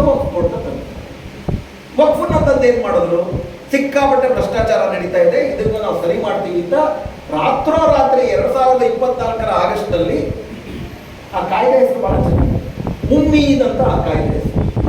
United works management efficiency empowerment and development. Umeed, ಉರ್ದುನಲ್ಲಿ ಉಮ್ಮೀದ್ ಅಂದ್ರೆ ಏನು? ಭರವಸೆ, ಮಾಡಿದರೆ ತದ್ವಿರುದ್ಧ. ಕಾಯ್ದೆ ಹೆಸರು Umeed. United works empowerment efficiency and development, ಮೂರು ಇದೆ. ಮುಸ್ಲಿಮರನ್ನ ಎಂಪವರ್ ಮಾಡಿದ್ದಾರೆ, ಎಫಿಷಿಯನ್ಸಿಯ ಮಾತೇ ಇಲ್ಲ, ಡೆವಲಪ್ಮೆಂಟ್ ಎಲ್ಲ ಅವರು ತಮಗೆ ವರ್ಗಾವಣೆ ಮಾಡ್ತಾರೆ. ಇದು ಬರ್ತೀನಿ ನಾನು. ಅದನ್ನ ಇದ್ದಕ್ಕಿದ್ದಾಗ ಇಂಟ್ರಡ್ಯೂಸ್ ಮಾಡೋದು ಸಹಜವಾಗಿಯೇ ಏನ್ ಬೇಕಾದ್ರೂ, ಯಾಕಂದ್ರೆ ಅವ್ರಿಗೊಂದು ನಿರೀಕ್ಷೆ ಇತ್ತು. 2024 ಚುನಾವಣೆಯಲ್ಲಿ ನಿಮ್ಮೆಲ್ಲರಿಗೂ ಕೂಡ ಗೊತ್ತಿದೆ, 400 ಸೀಟ್ಗಳು ಬರುತ್ತೆ, ನಾವು ಸಂವಿಧಾನನೇ ಬದಲಾವಣೆ ಮಾಡ್ತೀವಿ ಅನ್ನೋ ಉಮೇದಲ್ಲಿತ್ತು. ಯಾವಾಗ ಸಂವಿಧಾನ ಮತ್ತು ಅಂಬೇಡ್ಕರ್ ಮೇಲೆ ಅನ್ಯಾಯ ನಡೀತಿದೆ ಅಂತ ಗೊತ್ತಾಯ್ತು, ಉತ್ತರ ಭಾರತದ ದಲಿತರು ಮತ್ತು ಓಬಿಸಿಗಳು ಒಂದು ಪಾಠ ಕಲಿಸಿದ್ರು. 2014 ಚುನಾವಣೆಯಲ್ಲಿ 282, 2019 ಚುನಾವಣೆಯಲ್ಲಿ ಬರೀ ಬಿಜೆಪಿಗೆ 303, 2024 ಬರೀ 240. ನಮಗೆಲ್ಲ ಖುಷಿ ಆಯ್ತು, ಬಹಳ ಖುಷಿ ಇಟ್ಕೊಳ್ಳಕ್ಕೆ ಸಾಧ್ಯ ಇಲ್ಲ. RSSಗೂ ಅವ್ರಿಗೂ ಜಗಳ ಬಂದಿತ್ತು ಲೋಕಸಭಾ ಚುನಾವಣೆ. ಮೋದಿಗೆ ಯಾರು ನಿನ್ನ ತಾತ ನಾನು, ನಿನ್ನ ತಾತ ನಾನು ಅನ್ನೋ. ಸೊ ಹೀಗಾಗಿ ಏನು ಮಾಡಿದ್ರು, ಅಲ್ಲಿ ಉತ್ತರ ಭಾರತದಲ್ಲಿ ದಲಿತರು ಪಾಠ ಕಲಿಸಿದ್ದಕ್ಕೆ ಏನು ಮಾಡಿದ್ರು, 240 ತೆಲುಗುದೇಶಂ ಪಾರ್ಟಿ ಮತ್ತು ನಿತೀಶ್ ಕುಮಾರ್ ಜನತಾದಳ ಮತ್ತು ಇನ್ನೊಂದು 2 ಚೋಟ ಮೋಟ ಪಾರ್ಟಿಗಳು, ನಮ್ಮ JDS ಇವುಗಳನ್ನ ಅವಲಂಬಿಸಿ ಸರ್ಕಾರ ಮಾಡಬೇಕಾಗಿತ್ತು. ವಕ್ಫ್ ಕಾಯ್ದೆಯಿಂದ ತರಬೇಕಾದ್ರೆ ಅವ್ರ ಜೊತೆ ಇವ್ರು ಚರ್ಚೆ ಮಾಡಿ ಈಗ ಅವರು ಪಯ ಅಂತಂದ್ರು ಅಂತೇಳಿ ಏನು ಮಾಡಿದ್ರು, JPC joint parliamentary committee. Joint parliamentary ಕಮಿಟಿನಲ್ಲಿ ಒಟ್ಟು 21 ಜನ. ಜಾಯಿಂಟ್ ಪಾರ್ಲಿಮೆಂಟರಿ ಕಮಿಟಿನಲ್ಲಿ 21 ಜನ. ಅದಕ್ಕೆ ಒಬ್ಬ ಜಗಮೋಹನ್ ಪಾಲ್ ಅಂತ ಮಹಾಪಕ್ಷಾಂತರಿ, ಈಗ ಬಿಜೆಪಿ ಹೋಗಿದ್ದಾನೆ, ಅಲ್ಲಿ ಆತ ಅಧ್ಯಕ್ಷ. ಅದಕ್ಕೆ ಅದರಲ್ಲಿ 20 ಜನ ಹಾಲಿ ಆಡಳಿತಾರೂಢ ಪಕ್ಷ, 10 ಜನ ವಿರೋಧ ಪಕ್ಷ. ಎಂತೆಂಥವ್ರು ಅದರಲ್ಲಿ ವಿರೋಧ ಪಕ್ಷದಲ್ಲಿ? ಸರಿ, ಮೆಂಬರ್ಸ್ ಬಿಜೆಪಿ ಆಡಳಿತ ಪಕ್ಷದ ಮೆಂಬರ್ಸು, ನಿಮ್ಮ ಬೆಂಗಳೂರಿನ ಸಂಸದ ಯಾರ ಹೆಸರು, ತೇಜಸ್ವಿ ಸೂರ್ಯ. ಅವನಿಗೂ ಅಕ್ಷರಶಃ ಕೇಳಬೇಕಾಗಿರೋದು ಗೋಕುಲಾಸ್ಮಿಗೂ ಇಮಾಮ್ ಸಾಹಿಬ್ಗೂ ಸಂಬಂಧ ಏನು ಅಂತಲ್ಲ, ತೇಜಸ್ವಿ ಸೂರ್ಯಗೂ ಒಪ್ಪು ಏನು ಸಂಬಂಧ? ಹೊಸ ಗಾದೆ ಮಾಡಬೇಕು. ತೇಜಸ್ವಿ ಸೂರ್ಯನ ಕರ್ಕೊಂಡ್ಬಂದು ಕೂರಿಸಿದ್ರು, ಬಾಯಿ ಬಿಟ್ಟರೆ ಒಂದು ವಿಷಯ ಕಾರಣ. ಅವ್ರಿಗೂ ಇಸ್ಲಾಂ ಕಾನೂನುಗಳಿಗೂ ಯಾವ ಸಂಬಂಧವೂ ಇಲ್ಲ, ಅವ್ರಿಗೆ ಯಾವುದೇ ಕಾಂಟ್ರಿಬ್ಯೂಷನ್ ಸಾಧ್ಯ ಇಲ್ಲ. ಕಮಿಟಿ ಮಾಡಿದ್ದೆ ಏನಪ್ಪ ಅಂದ್ರೆ ಕಣ್ಣೊರ್ಸೋದಕ್ಕೆ. ಅಷ್ಟರಲ್ಲಿ ತೆಲುಗುದೇಶವನ್ನು ಒಳಗಾಕೊಂಡು ನಿತೀಶ್ ಕುಮಾರ್ನ ಒಳಗಾಕೊಂಡ್ರು. ಅವ್ರದೇ ಆದಂಥ ದೌರ್ಬಲ್ಯಗಳಿವೆ. ಈಗ ಅಮರಾವತಿನಲ್ಲಿ ಹೊಸ ರಾಜಧಾನಿ ಮಾಡ್ತಿದ್ದಾನೆ ಚಂದ್ರಬಾಬು ನಾಯ್ಡು, ಒಂದು 40,000 ಕೋಟಿ ರೂಪಾಯಿ ದುಡ್ಡು ಬೇಕು. ನಿತೀಶ್ ಕುಮಾರ್ಗೆ ಬಿಜೆಪಿ ಅಂದ್ಬಿಟ್ರೆ ಬೇರೆ ಆಶ್ರಯ ಇಲ್ಲ. ಈ ಸತಿ ಚುನಾವಣೆಯಲ್ಲಿದೆ, ಈಗಾಗಲೇ ಅರಳು ಮರಳು ಆಗೋಗಿದೆ ನಮ್ಮ ಮನುಷ್ಯ. ಇವರೆಲ್ಲರೂ ಅವಲಂಬಿತರಾಗಿದ್ದಾರೆ, ಅದನ್ನು ಚುಟ್ಟಿಟ್ಕೊಂಡು. ಇದರ ನಡುವೆ ಏನಾಯಿತು, 2024 ಲೋಕಸಭಾ ಚುನಾವಣೆ ನಂತರ RSS ಜೊತೆ ಅವರು ಕುರಿತು, ಅದರ ಪರಿಣಾಮ ಹರಿಯಾಣ, ಮಹಾರಾಷ್ಟ್ರ, ದೆಹಲಿ 3 ಚುನಾವಣೆಯಲ್ಲೂ ಕೂಡ ಕಾಂಗ್ರೆಸ್ ನುಡಿಪಟ ಆಯಿತು. ಅವ್ರು ಏನೇನು ಕಳ್ಕೊಂಡಿದ್ರು ಡಬಲ್ ಬಡ್ಡಿ ಸಮೇತ ತಗೊಂಡು ಬಂದರು. ಇನ್ನು ಅವ್ರಿಗೆ ಇವ್ರುಗಳ ಅಗತ್ಯ ಇಲ್ಲಿರ ನಿಭಾಯಿಸ್ಬೋದು ಅಂತ ಭರವಸೆ ಬಂತು. ಅವ್ರಿಗೆ ಉಮೀದ್ ಜಾಸ್ತಿ ಆಯಿತು, ನಾವೇ ನಡ್ಕೊಂಡು ಹೋಗ್ಬೋದು. ಹೀಗಾಗಿ ಉಮೀದನ್ನ ಇತ್ತು JPC. ಕರ್ನಾಟಕದಲ್ಲಿ ಏನು ಮಾಡಿದ್ರು, ನಿಮಗೆಲ್ಲ ಕೂಡ ಜ್ಞಾಪಕ ಇರಬೇಕು, ರೈತರಿಗೂ ಮುಸ್ಲಿಮರಿಗೂ ಜಗಳ ಹಚ್ಚಕ್ಕೆ ವಕ್ಫ್ ಬೋರ್ಡು ನೋಟಿಸ್ಗಳು ಕೊಟ್ಟಿದ್ದಾರೆ. ರೈತರ ಜಮೀನು ಕಸ್ಕೊಂಡಿದ್ದಾರೆ. ವಕ್ಫ್ ಇರೋದೇನೆ ರೈತರ ಜಮೀನನ್ನ ಕಸ್ಕೊಳ್ಳೋದಕ್ಕೆ. ಒಂದ್ಸತಿ ನೀವು ಹೋಗ್ಬಿಟ್ಟು ವಕ್ಫ್ ಜಮೀನಲ್ಲಿ ಇದು ನಮ್ಮದು ಅಂತ ಹೇಳ್ಬಿಟ್ರೆ ಇದು ಅಂತಿಮ. ಕೋರ್ಟಲ್ಲೂ ಕೂಡ ಇದನ್ನ ಪ್ರಶ್ನೆ ಮಾಡೋಕ್ಕಾಗೋದಿಲ್ಲ. 1995 ಕಾಯ್ದೆ ಪ್ರಕಾರ ವಕ್ಫ್ ಬೋರ್ಡ್ ಒಂದಾದ್ರೆ ವಕ್ಫ್ ಟ್ರಿಬ್ಯುನಲ್ ಅಂತ ಒಂದು ಮಾಡ್ತಾರೆ. ವಕ್ಫ್ ಟ್ರಿಬ್ಯುನಲ್ ನಲ್ಲಿ ಸರ್ಕಾರದ ನೇಮಕ ಮಾಡುವ ಜಿಲ್ಲಾ ನ್ಯಾಯಾಧೀಶಕ್ಕೆ ಸರಿಸಮಾನ ಸ್ಥಾನವಾದಂಥ ಒಬ್ಬ ಜಡ್ಜ್ ಇರ್ತಾನೆ, ಸಿಟ್ಟಿಂಗ್ ಜಡ್ಜ್, ಮತ್ತು ಜಾಯಿಂಟ್ ಸೆಕ್ರೆಟರಿಯ ಸ್ಥಾನಮಾನದ ಸರ್ಕಾರಿ ಅಧಿಕಾರಿ ಇರ್ತಾನೆ, ಜೊತೆಗೆ ಒಬ್ಬ ಇಸ್ಲಾಮಿಕ್ ಪಂಡಿತ ಇರ್ತಾನೆ. 3 ಜನ ಸೇರ್ಕಡೆ ನಮ್ಮ 4 ವಕ್ಫ್ ಟ್ರಿಬ್ಯುನಲ್ಗಳಿರ್ತವೆ. ವಕ್ಫ್ ಟ್ರಿಬ್ಯುನಲ್ಗೆ ಹೋಗ್ಬಿಟ್ಟು ನೋಡಿ ಸ್ವಾಮಿ ನಮ್ಮ ಜಮೀನು ಕಸ್ಕೊಂಡಿದ್ದಾರೆ ಅಂತ ಹೇಳ್ಬಿಟ್ರೆ ವಕ್ಫ್ ಟ್ರಿಬ್ಯುನಲ್ದೇ ಅಂತಿಮ ಅಂತ ಇನ್ನೊಂದು ಸುಳ್ಳು ಹೇಳಿ. ದಯವಿಟ್ಟು ಇದೆಲ್ಲ ಇಂಟರ್ನೆಟ್ ಲಭ್ಯ ಇದೆ, ನೀವು ಗಮನಿಸಬೇಕು. 1995 ರಾ ಆಕ್ಟ್ ಏನಿದೆ, ಆ ಆಕ್ಟ್ ನ ಸೆಕ್ಷನ್ 80 ನೋಡಿ. ಸೆಕ್ಷನ್ 80ರಲ್ಲಿ ತುಂಬಾ ಸ್ಪಷ್ಟವಾಗಿ ವಕ್ಫ್ ಟ್ರಿಬ್ಯುನಲ್ನ ಆದೇಶ ಅಂತಿಮ, ಸಿವಿಲ್ ಕೋರ್ಟ್ಗೆ ಅದರ ಮೇಲೆ ಯಾವುದೇ ಒಂದು ಉಸ್ತುವಾರಿ ಇರೋದಿಲ್ಲ. ಆದರೆ ಹೈಕೋರ್ಟ್ಗೆ ಯಾರು ಬೇಕಾದ್ರೂ ಹೋಗ್ಬೋದು. ಸಂವಿಧಾನದಲ್ಲಿ ಆರ್ಟಿಕಲ್ 226 ಇದೆ, ಆರ್ಟಿಕಲ್ 32 ಇದೆ. ಅದು ಸುಪ್ರೀಂ. ಈ ದೇಶದಲ್ಲಿ 52 ಟ್ರಿಬ್ಯುನಲ್ಗಳಿದ್ದಾವೆ, ಬರೀ ವಕ್ಫ್ ಟ್ರಿಬ್ಯುನಲ್ ಅಲ್ಲ. ಯಾವುದೇ ಟ್ರಿಬ್ಯುನಲ್ ಕೊಡುವ ಆದೇಶವನ್ನ ಹೈಕೋರ್ಟ್ ಅಲ್ಲಿ ಪ್ರಶ್ನೆ ಮಾಡಿ. ಹಾಲಿ ಕರ್ನಾಟಕದಲ್ಲಿ 800 ತಗಾದೆಗಳು ವಕ್ಫ್ಗೆ ಸಂಬಂಧಪಟ್ಟದ್ದು ವಕ್ಫ್ ಟ್ರಿಬ್ಯುನಲ್ನ ಪ್ರಶ್ನೆ ಹೈಕೋರ್ಟ್ ಅಲ್ಲಿ ಇದೆ. ಆದರೂ ಕೂಡ ಬಾಯಿ ಬಂದಂತ ಹೇಳುದು. ನೀವು ಹೋಗ್ತೀರಾ ವಕ್ಫ್ ಅಂದ್ಬಿಟ್ರೆ ಟ್ರಿಬಲ್ ತಲಾಕ್ ಬಗ್ಗೆ ಹೇಳೋದಲ್ಲ, ವಕ್ಫ್ ಅಂದ್ಬಿಟ್ರೆ ವಕ್ಫ್ ಆಗೋಯ್ತು. ಹೈಕೋರ್ಟ್ ಮೇಲೆ ಹೋಗೋಂಗಿಲ್ಲ, ಸುಳ್ಳುಗಳು ಹೇಳುದು. ಅಷ್ಟು ಮಾತ್ರ ಅಲ್ದಿರ ವಿಜಾಪುರದಲ್ಲಿ ನೋಡಿ 1500 ಎಕರೆ ನೋಟಿಸ್ ಕಳಿಸಿದ್ರೆ ಅಲ್ಲಿ ಇದ್ದಿದ್ದೆ ಆಗಲ್ಲ. ಇನ್ಫ್ಯಾಕ್ಟ್ ಅಲ್ಲಿ ನೋಡೋದಾದ್ರೆ 1,25,000 ಎಕರೆ ಜಮೀನಿತ್ತು ಕರ್ನಾಟಕದಲ್ಲಿ ವಕ್ಫ್ ಭೂಮಿಗಳು.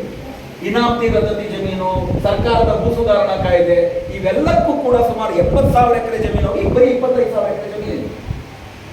ಅದರಲ್ಲೂ ಸುಮಾರಷ್ಟು ತಗಾದೆಗಳಲ್ಲಿದ್ದಾವೆ. ಇನ್ನೊಂದೇನು ಶುರು ಮಾಡಿದ್ರು, ಮಿಲಿಟರಿಗೆ ಬಿಟ್ರೆ ಮತ್ತು ರೈಲ್ವೇಸ್ಗೆ ಬಿಟ್ರೆ ವಕ್ಫ್ ಬೋರ್ಡ್ಗೆ ಸಿಕ್ಕಾಪಟ್ಟೆ ಜಮೀನಿರೋದು. 9 ಲಕ್ಷ ಎಕರೆ ಜಮೀನಿದೆ ಅಂತ ಹೇಳಿದ್ರು. ವಾಸ್ತವ ಏನು? ತಮಿಳುನಾಡಿನ ಹಿಂದೂ ಮಠಗಳು ದೇವಸ್ಥಾನಗಳು ಮತ್ತು ಆಂಧ್ರದ ಹಿಂದೂ ಮಠಗಳು ದೇವಸ್ಥಾನಗಳನ್ನ ಕೂಡಿ ಹಾಕಿದ್ರೆ 10.5 ಲಕ್ಷ ಎಕರೆ ಆಗಿದೆ ಬರೀ 2 ರಾಜ್ಯ. ಮಂತ್ರಾಲಯದಲ್ಲಿ ಉಳುಮೆ ಮಾಡ್ತಿದಾರಲ್ಲ ರೈತರು, ಅವ್ರಿಗೆ ಮಂತ್ರಾಲಯ ಮಠ ನೋಟಿಸ್ ಕೊಟ್ಟಿದೆ. ನೀವು ರೈತರ ಪರ ಅದರ ಬಗ್ಗೆ ಧ್ವನಿ ಅಂತಂದಿಲ್ಲ, ಅವೆಲ್ಲ ಬಿಟ್ಬಿಡಿ. ತೀರಾ ತಾಜಾ ಸುದ್ದಿ. ರಾಣಿ ಪ್ರಮೋದಾಬಾಯಿ ನಿಮಗೆ ಗೊತ್ತಿಲ್ಲ, ಮೈಸೂರು 5,000 ಎಕರೆ ಜಮೀನು ಚಾಮರಾಜನಗರದ ಒಂದು ಇಡೀ ಹಳ್ಳಿ ನಮಗೆ ಸೇರಬೇಕು ಅಂತ ನೋಟಿಸ್ ಕೊಡ್ತಿದ್ದಾರೆ. ರೈತ ಪರ ತಾನೇ ನೀವು, ನಿಮ್ಮ MP ಆತ, ಆಕೆ ಮಗ ನಿಮ್ಮ MP, BJP MP ಆತ ಏನು ಸಮರ್ಥಿಸ್ಕೊತಾನೆ? ನಮ್ಮ ಆಸ್ತಿ ನಾವು ತಗೋತಿದ್ವಿ. ಏನಾಯ್ತು ಹಾಗಾದ್ರೆ? ಸರ್ಕಾರದ ಭೂ ಸುಧಾರಣಾ ಕಾಯ್ದೆ ಪ್ರಕಾರ ಯಾವುದೇ ವ್ಯಕ್ತಿ 52 ಎಕರೆ ತಲೆ ಒಣಭೂಮಿಗಿಂತ ಜಾಸ್ತಿ ಇಟ್ಕೊಳ್ಳಂಗಿಲ್ಲ, 20 ಎಕರೆಗಿಂತ ನೀರಾವರಿ ಭೂಮಿ ಇಟ್ಕೊಳ್ಳಂಗಿಲ್ಲ. 5,000 ಎಕರೆ ಇಟ್ಕೊಳ್ತೀರಿ ಅಮ್ಮ. ಸೊ ಇವೆಲ್ಲ ಊಹಾಪೋಹ ಇರಿಸೋದು. ಆ ಜಗದಂಬಿಕಾ ಪಾಲ್ ಸೀದಾ ಬಂದ್ಬಿಟ್ಟಿದ್ದ ವಿಜಾಪುರಕ್ಕೆ. ಇಲ್ಲೆಲ್ಲ ನಾವು ಚರ್ಚೆ ಮಾಡ್ತೀವಿ ಅಂತೇಳಿ ನೋಡಿ. ಇದು ವಕ್ಫ್ ಅಂದ್ರೆ ಸರ್ಕಾರನೂ ಕೇಳಲ್ಲ, ಕೋರ್ಟು ಇಲ್ಲ, ಸಂವಿಧಾನವೂ ಇಲ್ಲ.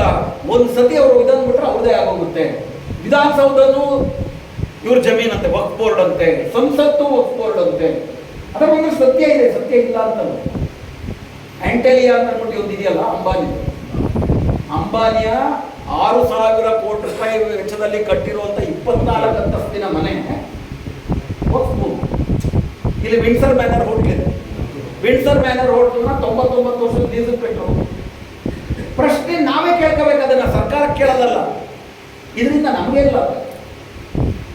ಮುಸ್ಲಿಂ ಸಮುದಾಯದ ಸಾಮಾನ್ಯ ಬಡವರಿಗೆ ಏನು ಲಾಭ ಆಯ್ತು? ಕೊಟ್ಟಿದ್ದೀರಾ ಲೀಸ್ಗೆ ಫೈನ್, ಅದಾಯ್ತಾ? ಪ್ರಶ್ನೆ ಕೇಳಬೇಕಲ್ಲ. ಭ್ರಷ್ಟಾಚಾರ ಇದೆಯಾ? ಖಂಡಿತ ಭ್ರಷ್ಟಾಚಾರ ಇದೆ, ಬೇರೆ ಪ್ರಶ್ನೆ. ಆದರೆ ಅದೆಲ್ಲವನ್ನು 89% ಪ್ರಶ್ನೆ ಮಾಡಿದರು. ಹೀಗೆಲ್ಲ ಇರುವಂತಹ ಸಂದರ್ಭದಲ್ಲಿ JBC ವಿರೋಧ ಪಕ್ಷಗಳ ಅಭಿಪ್ರಾಯವನ್ನೇ ತೆಗೆದುಕೊಳ್ಳದಿರ 2025 ಫೆಬ್ರವರಿಯಲ್ಲಿ ಅದನ್ನು ಮನ್ನಣೆ ಮಾಡಿದ್ರು. ದಿಢೀರ್ನಲ್ಲಿ ಅದರ ಲೋಕಸಭೆ ರಾಜ್ಯಸಭೆಯಲ್ಲಿ ಅದರೆಲ್ಲ ಕೂತ್ಕೊಂಡು ನಾವು ಚರ್ಚೆ ಮಾಡಿದ್ವಿ. 92 ಲಕ್ಷ ಮನವಿಗಳು ಬಂದಿದ್ದಾವೆ. ಅದೆಲ್ಲವನ್ನೂ ಕೂಡ ಸಂಗ್ರಹೀಕರಿಸಿ ನಾವು ಕಾನೂನು ಮಾಡಿದ್ವಿ. ಈಗ ಅವ್ರು ಹೇಳ್ತಿರೋದೇನು?